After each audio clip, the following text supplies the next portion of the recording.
در موج برنامه اطلاعاتی خبر.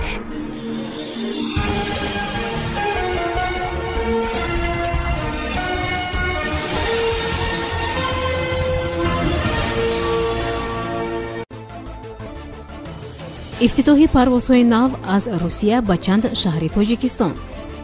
وزارت کارهای خارجی گفت که پوتین کی به تاجیکستان می رود. طالبان: زنان افغانستان نباید در کرسی مردان کار کنند. آتش‌کشی فردی نامعلوم در دانشگاه پرم چند کشته و زخمی بر جای گذاشت. وعده طالبان برای تشکیل اداره نوی امور زنان. شرکت هواپیمایی روسیه S7 هر هفته از تومسک به 4 شهر دیگری تاجیکستان پروازهای نو پیاده می کند. همین طریق شروع از 6 نوامبر سال جاری روزهای شنبه پروازها به شهرهای دوشنبه و کولوب انجام داده می شوند. علاوه بر این به شهر خوجند و بختر نیز پروازهای نو گشوده می شوند. این پروازها از 7 نوامبر آغاز گردیده هواپیماها روزهای یکشنبه پرواز را انجام می دهند. همچنین خبر داده می شود که شرکت هواپیمایی S7 از 6 نوامبر در روزهای شنبه از تومسک به شهر اوش قرقیزستان پروازها آغاز می کند. سفر پرزیدنت روسیه ولادیمیر پوتین به تاجیکستان در روزنامه کار باقی میماند، گفته است معاون وزیر کارهای خارجی روسیه اندری رودنکو در حوزه محفل بین المللی بحثی والدای. سخنگوی وزارت کارهای خارجی افزود که از اول سفر پوتین به دوشنبه همچون یک سفر پوره دولتی به نقشه گرفته شده بود. میدانید این سفر متاسفانه امکان پذیر نبود، اما ما امیدواریم که این سفر صورت میگیرد، افزود دیپلمات. معاون وزیر کارهای خارجی فدراسیون روسیه قید کرد که سفر پرزیدنت فدراسیون روسیه به تاجیکستان در آینده نزدیک به نقشه گرفته شده است. یادآور می‌شویم که پرزیدنت فدراسیون روسیه ولادیمیر پوتین میبایست در نشست‌های سران سازمان همکاری شانگهای از 16 تا 18 سپتامبر در دوشنبه شرکت می‌کرد، اما با سبب آشکار شدن کرونا ویروس در اطرافیان پرزیدنت این کشور سرور فدراسیون روسیه به خود جدایی رفت. در نتیجه پوتین در نشست‌های بین‌المللی توسط اینترنت شرکت ورزید.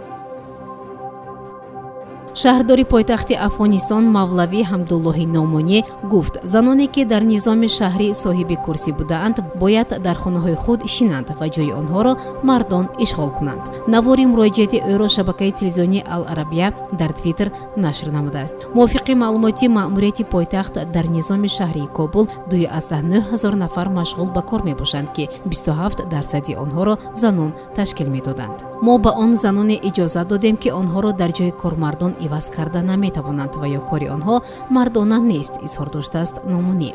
او همچنین قید نمود که در دستگاه‌های ناحیوی و مرکزی زنانی کار میکنند که آنها را مردها عوض کرده نمیتوانند، هرچند در بخش ساختمان و نیروی برق نیز مشغول کار میباشند.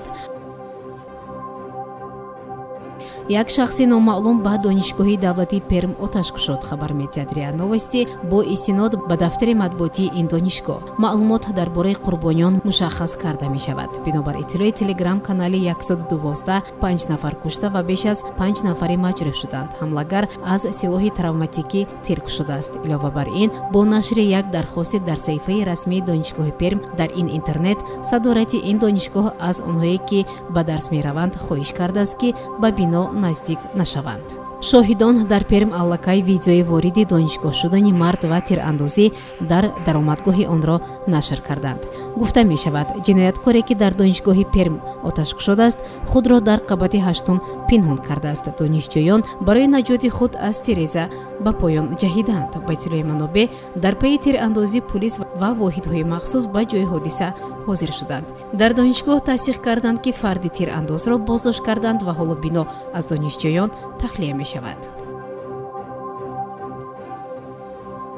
забиҳуллоҳи муҷоҳид сухангӯи طالبان ваъда дод ки ин гурӯҳ барои занон идораи нави фаъолтар ва муассиртаре ташкил хоҳад кард. ба гузориши бахши дари Порстудаи муҷоҳид санаи 20 сентябр дар пайи ҳазфи вазорати корҳои занон дар Афғонистон ваъдаи ташкили идораи навро додааст. ӯ афзуд ки вазорати умури занон дар Афғонистон дар аҳди низоми пешин як идораи рамзӣ буда амалан коре анҷом намедодааст. ин дар ҳолест ки гурӯҳи طالبان вазорати умури занонро ба вазорати амр ба маъруф ва наҳӣ аз мункар тағйир додааст. ҳамчунин дар ҳукумати муваққати طالبان ҳеҷ намоянда аз занон ҳузур надорад.